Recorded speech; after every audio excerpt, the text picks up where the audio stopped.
Hello, how are you? I hope everyone is gesund, stark und freilich, begashmis und beruchnis. I hope everyone is healthy, strong, and happy physically and spiritually. A freilichen Purim Cotton. Today is Purim Cotton. It's a yontiv. We don't say Tachnun. It's a special day. So obviously we'll talk about the connection between Purim Cotton and the thought for the week for Shabbos Pashas Tetzaveh. But first, as we've done in the past couple of months, our minds and hearts are with our brothers and sisters in Eretz Yisrael, so we're giving tzedakah that the war should end immediately and we should win, and there should be shalom in Yisrael, and all the hostages should return home safely and in good health. Now we'll say a prayer, and the prayer is what we say by Havdalah. Since it's Purim Cotton, we're already thinking about Purim, and this is a pasuk from the Megillah. La Yudeim Hoy so oiro v'simcha v'sosayim v'kar Kein tielanu. We say this by Havdalah. La Yehudim hoy so oira. For the Yidden there was light. V'simcha v'sosayim v'kar. Joy, gladness, and honor. So too, let it be with us. And that's another connection. Today we're going to speak about Parshat Tetzaveh, which the beginning of the Parsha talks about kindling the menorah, the candelabra in the Mishkan, and that's Oira. So we start with Oira, as we spoke last week about the Orim, that the first of the utensils built in the Mishkan that the Torah speaks about is the Orim, because we start always with Oir. So too, this week's Parsha starts with the commandment about kindling the menorah. So first I want to say a couple of questions straight away on the first pasuk, and then I want to give you a background to how we're going to see some of the answers.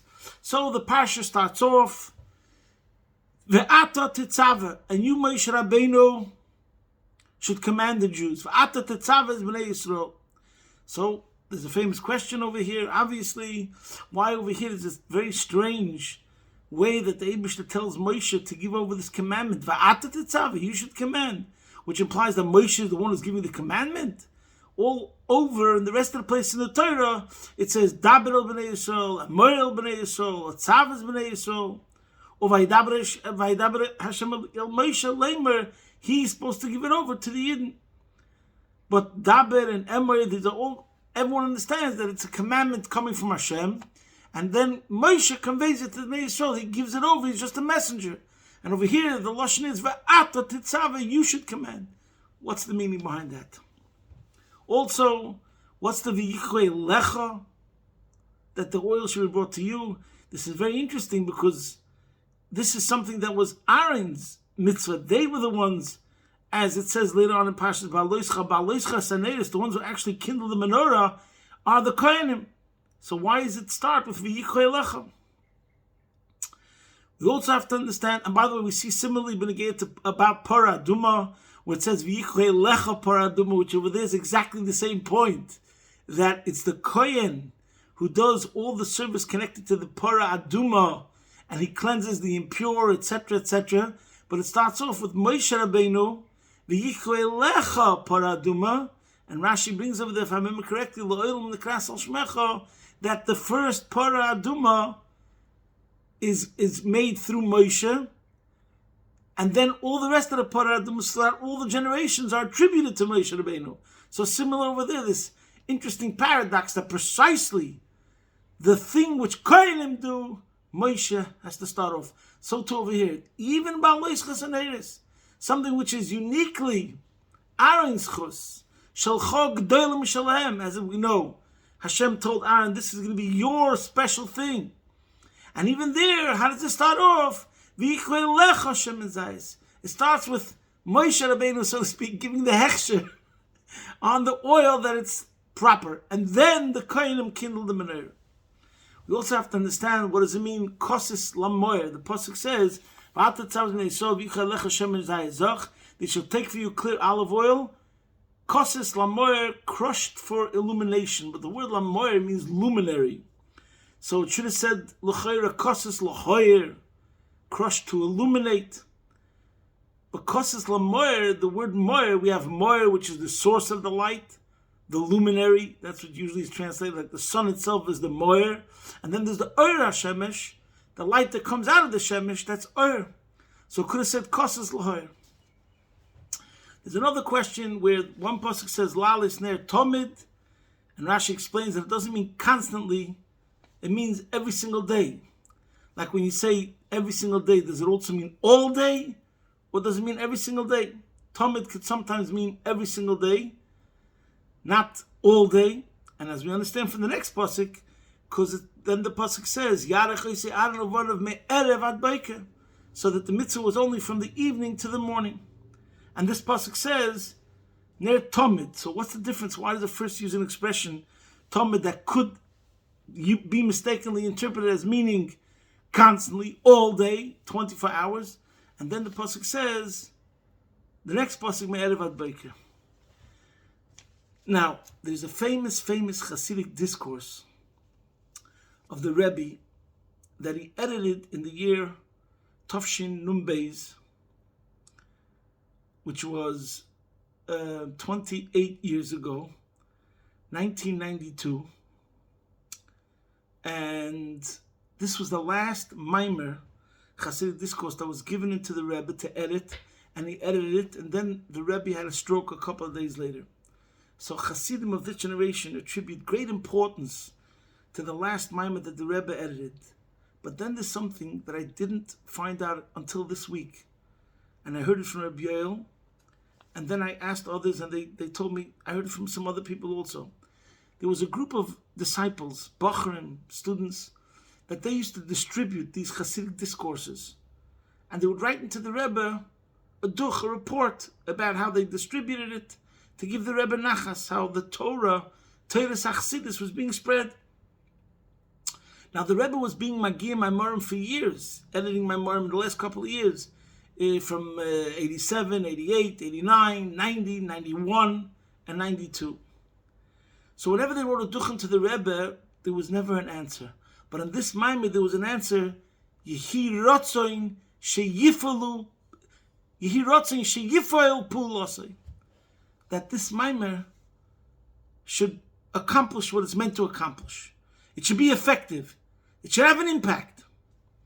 So that means that over here the Rebbe stressed how he desires that this Maimer should really make a difference, which means we have to really study it and apply it. Now this Maimer, that's the Maimer Divrei HaMaschil that starts for Ata Tetzaveh. And the questions that I just mentioned all come from that discourse. But then this Maimer is so unbelievable, so comprehensive, so fundamental. It covers Jewish history, it covers leadership, it covers millennials. And it tells the story of Jewish leadership from Moshe Rabbeinu, Mordechai HaTzadik, the previous Lubavitcher Rebbe, and then the Rebbe himself, as the Rebbe discusses the uniqueness of our times. Whilst discussing the jobs of all these great spiritual Jewish leaders, we also get into the discussion of what is a Jew? What is Jewish faith? And like nowhere else have I ever seen in all of the literature of Chassidus, where it's discussed so clearly the idea and the concept and the theme of Jewish faith. So let's start. In that Maimer, let's start with the first thing we see over here. In addition to the fact that I said that this pasuk says Va'ata Tetzaveh, there's another point that other commentators bring out. It's not brought in that Maimer, but also very interesting that over here it says 3 times Va'ata. First in the first pasuk Va'ata Tetzaveh, then later on it says Va'ata Hakri V'lecha, and then it says Va'ata Tedaber al Kol Chachmei Leiv. So again, the emphasis is about Moshe Rabbeinu's involvement in a very direct manner. You, Va'ata Tetzaveh, as Bnei Yisrael, when it comes to the commandment of killing the menorah. Then, Va'ata Hakei V'lecha Asar Kohanim, you're the one who inaugurates all the Kohanim. You make them officially in the status of the officers of the Kohanim, the ones who serve in the Beis HaMikdash. And then, Va'ata Tedaber al Kol Chachmei Leiv, you're the one who has to be personally involved and talking to the ones who are going to be building the construction of the Mishkan. So I forgot to mention this before. I just want to say, last parsha was talking about the construction of the building, so to speak, and what's in the building. But then we have to talk about the people that serve in the building. So this week's parsha is primarily about the kohanim. There's the plan, and then there's the personnel. So that's what this week's parsha is about. And we see that Moshe's involvement, both in the construction, that's why it says, Va'ata tedaber el kol chachmei lev. He's the one that he passes the mantle, so to speak, that they do the job. I hereby dub the night. He tells the chachmei lev that they're the ones who are in charge to build the Mishkan. And the same thing is when it comes to the kohanim. He is involved, who galvanizes and makes all the kohanim, and he's the one who they have to bring to him the oil. So the first point is that in this Maimer Vata Tetzaveh, the Rebbe goes into the explanation of what is a Jewish leader. A roya nem, and a faithful shepherd means raya mehem. The Zohar says it means he feeds the faith. Every Jew believes as a state of being. Every Jew has an inherent faith in Hashem. He doesn't need proofs. Why? Because there's a spark of Hashem in him. That's part of his DNA, that's part of his constitution, that's part of his makeup. The leader's job is to fan the flame, to ignite that spark of his neshama. Every one of the Jewish leaders has the same job. And what's the job? The job is to go straight to that person's spark and get it pumping. And the Rebbe said himself, a famous story, that Rabbi Yitzchak, Professor Block, he went into Yechidus, he had a private audience with the Rebbe with many college students in the early 1950s, and one of them asked the Rebbe, what do you do? And then the Rebbe said, you see, look at that light switch over there, and he pointed to a light switch at the wall. And he said, you see that light switch? You switch on that switch and light comes into this room. But how does it work? The light switch is connected by wires to a generator, to an electric powerhouse in Brooklyn, in downtown Brooklyn. The generator is connected ultimately through wires to Niagara Falls. And Niagara Falls produces an electrical current that is the source of the electricity, the electric energy. And from there, it goes to downtown, like we said, it goes to downtown Brooklyn. From downtown Brooklyn, it then spreads into smaller wires, into smaller emissions of electricity. And from downtown Brooklyn to other places through Brooklyn until we get to that light switch on the wall in this room. Now, if you don't switch on the light, then you're in darkness and you could trip and fall. So we have to realize we have tremendous power in that switch, which is ultimately connected to the Niagara Falls, which is an unbelievable source of energy. The point is, you have to know how to turn on the switch. My job is to help you find the switch, which means the job of a Rebbe is to help every single Yid find the switch which is in himself, and then to be able to turn on the electricity which is in him, which is his neshama. So we spoke about this many times. Basically, it comes down to the point of the role of a Rebbe in Yiddishkeit. And obviously, anyone who studies Chumash sees again and again, from when Moshe Rabbeinu was born, how every single story is connected to Moshe Rabbeinu. So this is what that Maimer discusses. And then he goes through the different leaders in different ages, what methods they used in order to ignite that spark. So first he starts with Moshe Rabbeinu. He says in Moshe Rabbeinu's time, number one, it was primarily through miracles. The Yidden were overwhelmed by seeing godliness in a revealed way. So godliness was elikus, was evident and obvious. So obviously, it brought out the neshama. And so too, Moshe Rabbeinu was the level of das. That means he took the Yidden's faith and he internalized it. He made it real. Because when you study and you talk and you educate, education, then you know what you believe in. You have to define to yourself, what does it mean, I believe, etc. So that was Moshe Rabbeinu's primary method of bringing and igniting the light that was in you, was through education, through das. But then, now let's connect it to another part of the pasuk. There's something called times of decrees. And this is what it means, kosis. So one second, let's go first. So therefore, va'ata tetzaveh. What is the meaning of the words va'ata tetzaveh?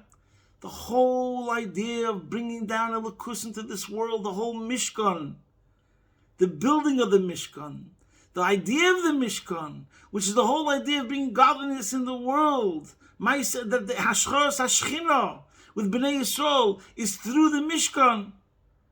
Moshe Rabbeinu is the Memutza Mechaber. It all has to come through Moshe Rabbeinu.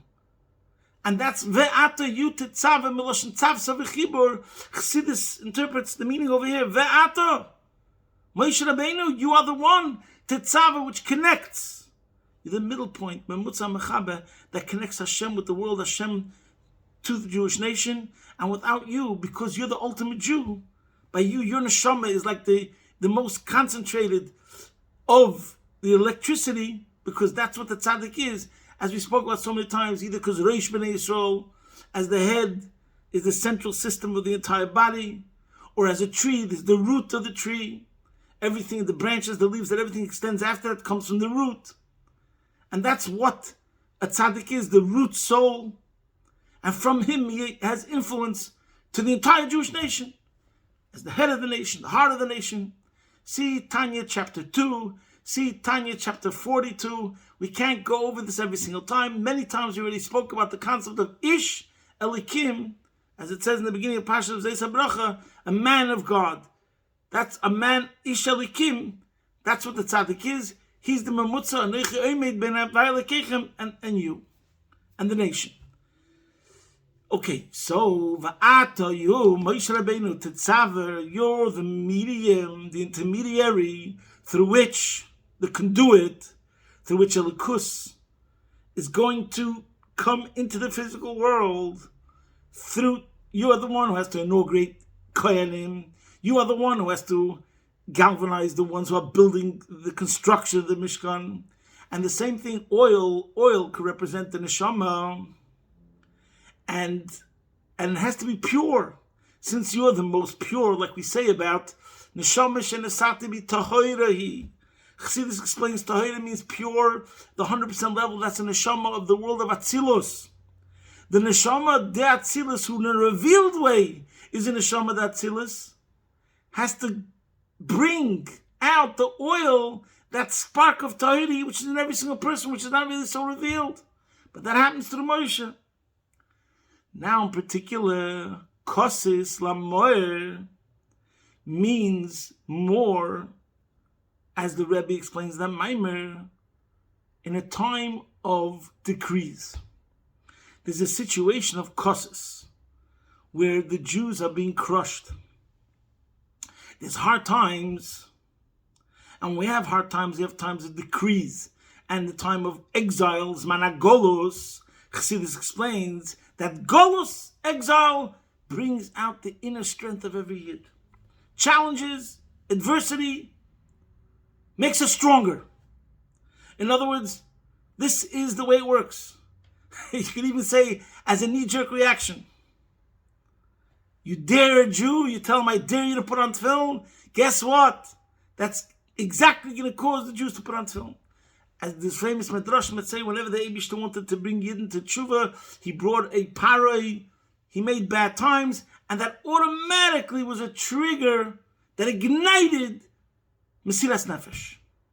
So Chassidus talks about how selflessness, which means to be focused on Hashem, could either be brought up through education, like Moshe Rabbeinu through Das, where your neshama resonates in a real way, and that's your primary existence. And then another way, and this is what Jewish leaders in times of crisis, they were there that inspired the nation through their guidance to go on Mesiras Nefesh in these times of crisis.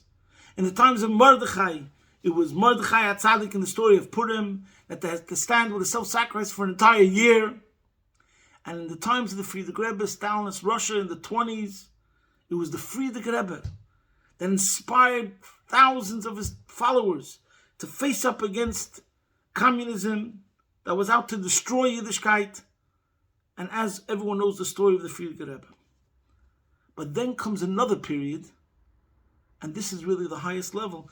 So one second. So now we understand why it says Kosis Lamoyer, not Kosis Lahoyer. What does it mean, Kosis Lamoyer? That what reveals the essence of your soul, not a level of faculties, which is the norm. Like you have two levels of faculties, two levels of neshama. You have your average neshama that's coasting, that's regular, that's called normal. And then you have a level of your neshama which is like adrenaline, a much deeper level, hyper. That comes out, that's the source. We have to dig deeper to get to the highest level of your neshama, which is your power of Mesiras Nefesh, to overcome challenges and adversity. And this is what the pasuk means. Va'ata Tetzaveh goes on the Moshe Rabbeinu of every generation that he connects. He brings out the neshama of a Yid. And including in a case where it's kosis, where there's decrees. And through the situation where they're being crushed and the times of exile, do not despair. Because when Jews, Yidden, have to live through trials and tribulations, then we come to more. The essence of your soul, the most powerful thing that exists in this world, the essence spark of the Chelik Elikah Mimal Mamish that comes out in a situation of kosis. When there's pressure, then we get to the real essence, the Shemen Zayizach, the thing which is 100% pure godly soul, Tohirehi. But then there's the real chiddush of the Rebbe's Maimer, as we'll soon see. Then he gets to our generation. And the Rebbe says that in our generation is the real accomplishment. And what is that? When there's nothing pushing you in any way whatsoever to choose Hashem, and still you choose Hashem, and it's kosis lamoyer, but what's the kosis? The kosis is that a Jew feels an ache and a pain and a certain void because I want Hashem. I want Geula. I want the Beis HaMikdash because I want to be more intimate with Hashem. And that's the accomplishment of this generation. And that's the ultimate accomplishment because there's nothing compelling you in either way.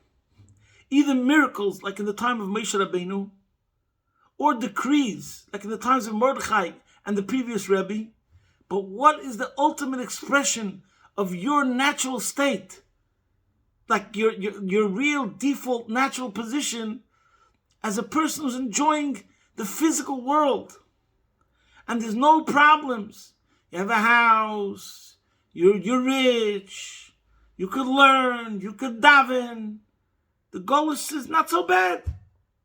And still, even though you have all your material comforts, and even spiritual comforts to a certain extent, you're still crying out to Hashem, we want Mashiach now. Where does that come from? The fact that a Yid, even in the most comfortable, relaxed, easy circumstances, could still say, no, this is not what I want, this is not what I choose. I still want Mashiach, I want Beis HaMikdash, I want Geula, because that represents a much deeper, intimate connection to Hashem in a revealed way. That represents the ultimate Lamoyer and the ultimate kosis. That's not a kosis in external kosis, from a superimposed kosis, but a kosis that's coming from within, because you choose not to fall for the comforts of life in 2024, but you choose to say, I want Hashem. And that's the accomplishment of the Rebbe. Now, as a side point, we spoke so much and it's already very late. There's so many more points that the Rebbe brings out in the Maimer over there, which I'm not going to get into now. The Yukim in the Pasuk, the Choylecha, and the question that I asked about Erev and Boiker and Ner Tamid, we're going to have to leave it for another time because it's going to take too long to explain. inside the pasuk. But first I want to go back into the job description of a Rebbe. It explains something else that I'll just say briefly, and then I'll finish off with two stories and connect it with the story, and connect it also to Purim Katan. That's why, by the way, this whole explanation that the idea of a Rebbe is to connect your light switch, that the light should go on, explains the whole attitude and philosophy, so to speak, of Chabad Lubavitch activism. We spoke about this already many times. We're going to speak about it again because it shows on what the enormity of one mitzvah is. And that's the only way to explain why Lubavitch has such an approach. You know, when you go over to a person, they say, do you want to put on tefillin? You're on the street. And he says, no, I don't want to put on tefillin. You try everything. You do want to put on tefillin. But then the arguments against it are so many. What's the point? He doesn't really want to, maybe. And what's the point of doing one mitzvah once? Anyways, the bottom line is, imagine the guy was faint. And you called Hatzalah and you needed a defibrillator. And you're going to start asking questions? Right now, we need to give him an electric jolt that's going to get his heart pumping. Once we get his heart pumping, that means we are really in a good spot. Right now, his heart is not pumping. So when you do a mitzvah goes directly to that person's neshama. Straight away. We're bypassing whatever your interest, your desire, your mood, your circumstances, what you did yesterday, whether you're married to a Jew, not married to a Jew, who knows? But with this mitzvah, we're going straight to your neshama, your nekudas hayahadus, and we're getting it pumping. Once we get your neshama pumping, that itself is putting you in a whole different place, in a whole different world, compared to the person who's right now in a state of concussion or coma, and every second where he's losing consciousness is terrible, and it's making the situation worse. Let's get his consciousness going. Let's get his heart pumping. And from there, which already puts him in a whole different realm, and from there we'll take it further. And that's the job. That's why you see by the Rebbe so much this whole idea of shlichus and this whole idea of getting a Jew to do a mitzvah. Because that's the job of the Rebbe, to get his neshama connected. Turn on the switch. Right now the switch is off. We got to help him turn on the switch. One mitzvah will help him turn on the switch. And this is also an explanation in general of our generation. No other generation ever had the idea of shluchim, the Lubavitcher Rebbe's emissaries that elevated the entire world, the entire globe. That's exactly va'ata Tetzaveh. The Rebbe as a leader sent emissaries to the whole world, and he galvanized the whole generation. I'm talking about his chassidim, that they should go on Mesiras Nefesh, they should go on self-sacrifice, be selfless, travel away from the families, away from a normal kosher Jewish environment, and go out there and ignite other souls. So he inspired all of his followers to have selflessness, and then those followers inspired by others a spiritual consciousness where the focus should be towards Hashem, Hashem, Hashem. Okay, now let's connect it to Purim Katan. We're talking about the nekudas hayahadus, the point of a Jew that gets elevated, that drop, Shemen Zayazach, that comes out through kosis, and that's really the essence of the soul. Now, at one point I want to bring out that exactly right now we're in a war. So this point of the Rebbe's Maimer is talking about a situation where everything's going good. And still we're inspired to say we want Mashiach. Today, these days, it's actually more that we have a situation of kosis, that it's a terrible, terrible time with the situation with the hostages on October 7th. So, first of all, in any case, Tetzaveh, let's focus on our neshama, try to pump up our neshama, try to get it pumping and inflamed and ignited. And the more we show Hashem that we make the right choices, then the more the spirit of Judaism will thrive and win. Because just like in my personal life, I choose Hashem, so too then the Eibishter shows in the world how he chooses the Jewish nation. As everyone knows, the Hasidic discourses that talk about the idea of connected to the Megillah, Balayla Ho, no Doshnas HaMelech. Everyone knows, according to the Mefarshim, that when Achashverosh woke up, that's the main part of the miracle, and that's why we read it loud in the Megillah, and it's explained in Hasidic that the Melech goes on Hashem, and then Hashem woke up. And what does it mean Hashem woke up? What does it mean that Hashem is sleeping? This is also the point of every Bar Mitzvah Maimer, that when Hashem is sleeping, it means that he doesn't recognize and acknowledge the superiority of the Jewish nation. But that comes because the Jews didn't act Jewish. So this is the point, that when the Jews do tshuva, when they choose Hashem, so that brings out the superiority of Jews. We choose side of justice. We choose the side of morality. We choose the side of spirituality. We're not materialistic or secularized. So then that causes that Hashem should also choose the Jews and bring victory to show to the world that the side of justice, the side of morality, wins in the physical sense also, and so be it. So the connection to Purim Katan is that you could say Purim Katan means something which is small, compact, concentrated. The Rebbe in Tafshin Nun Beis, Selflessness, said that the words Purim Katan, the small Purim, is connected to what we say when the child is given a circumcision. Zeh Katan Gadol Yeh.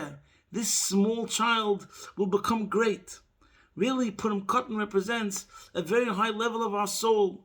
And the Rebbe explains, similar to the way he explains in the Maimer Vata Tetzaveh, that the ultimate is that when we have nothing compelling us, physically or spiritually, good things, miracles, godliness revealed, or decrees, and we choose Hashem, we want to be connected. That's what the Rebbe says, the same idea as Purim Katan, a day we don't have a command to be happy. Not like Yom Tov, Samachta b'chagecha, and not like Purim, Chayv v'nishlam b'surim b'puriyah.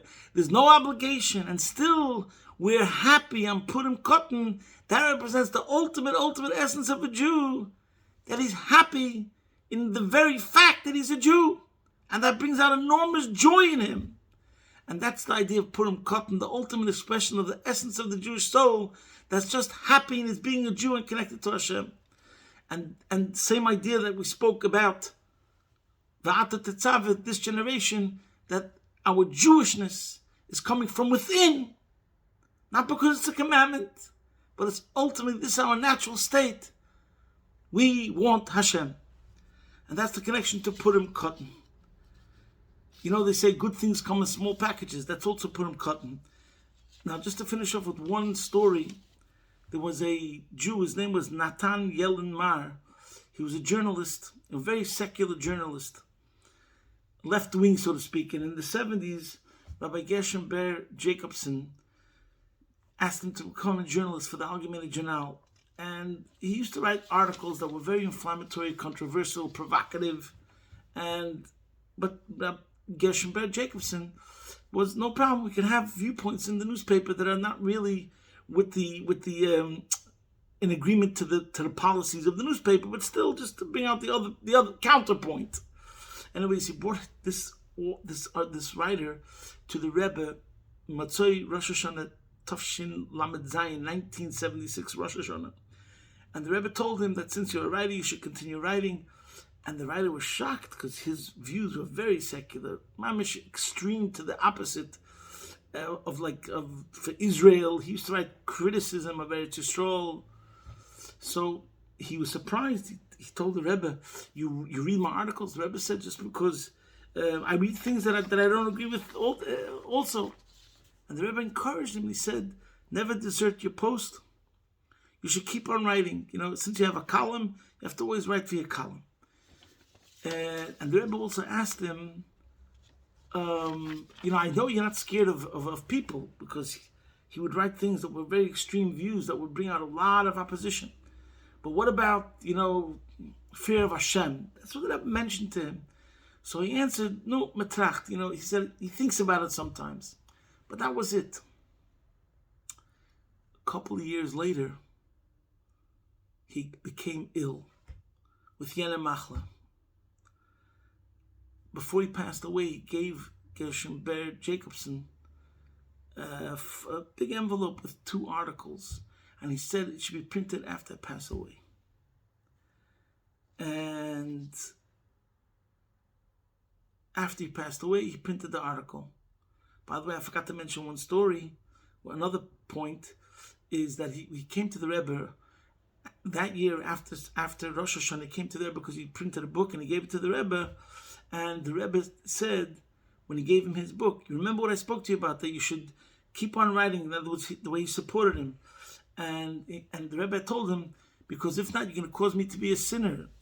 And he said, what? I'm going to cause you to be a sinner? And the Rebbe said, yeah, you're not allowed to speak Dvarim B'Teilim. You're not allowed to speak words that nothing comes out of it. And if I spoke to you about something and you're not going to do what we spoke about, then it comes out that I spoke words that came to nothing. So, Rabbi, this person, this journalist, was inspired that the Rebbe involved himself personally, like with his life, with the author's life, and that he made it like it's a joint operation. I'm in this together with you, and if you don't write, that means you're making me a sinner. So that touched him also very, very deeply. Anyways, a couple of years later, he gave this envelope and he told him, Gershon Ber Jacobson, print this after I pass away. And when he passed away, he wrote about his life story, and he wanted this published, and it was published in the Algemeine Journal posthumously.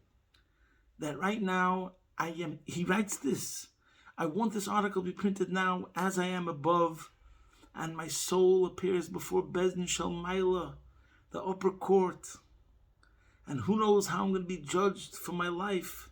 No one comes out completely like a tzaddik.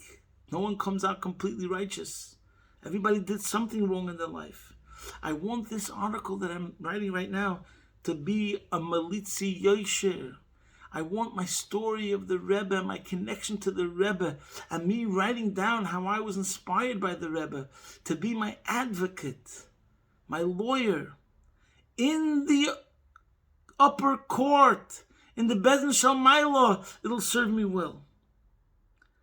So this is such an amazing story. Here's someone who's completely on the other extreme of politics and perspective, totally secular. And the Rebbe is encouraging him to continue writing articles. And then after he passes away, you see how the Rebbe brings out that person's neshama. This person is pointing to his connection to the Rebbe, to be his lawyer as his neshama stands before Hashem. And before that, when the Rebbe told him, what about Yirah Shamayim? He said, no, I'm thinking about it vaguely. But that already dug deep. It touched his neshama. It didn't come out that day. It didn't come out maybe for the next while. But in the end, when the true colors came out, the Rebbe's association with this person was able to bring out his neshama in his revealed way. So this is the lesson we have to take from this week and from Purim Cotton. Purim reminds us of Mesiras Nefesh of the Jewish nation. We have to prepare ourselves, working on our selflessness, and seeing our value system is about Torah, is about mitzvahs, is about our Jewishness. And we should joy and be happy in our neshama and in our joyousness. And that's the message of today. And we have to also realize the real kosas lamoyer, whether it's because of these days that we're crying out to the Eibishter, connecting to the Eibishter, making our spirituality and our selflessness primary, or whether it's in general, we have to always remember what's primary. So the more we bring out our neshama, then Hashem will also bring out more in a revealed way on this planet Earth, the superiority of the Jewish nation in every single way. And this will bring the Gula Mitzvah Shlema, take it from Yad Mamish. Posting from my home, Be'ez Hashem Yisbarach, your man in Melbourne.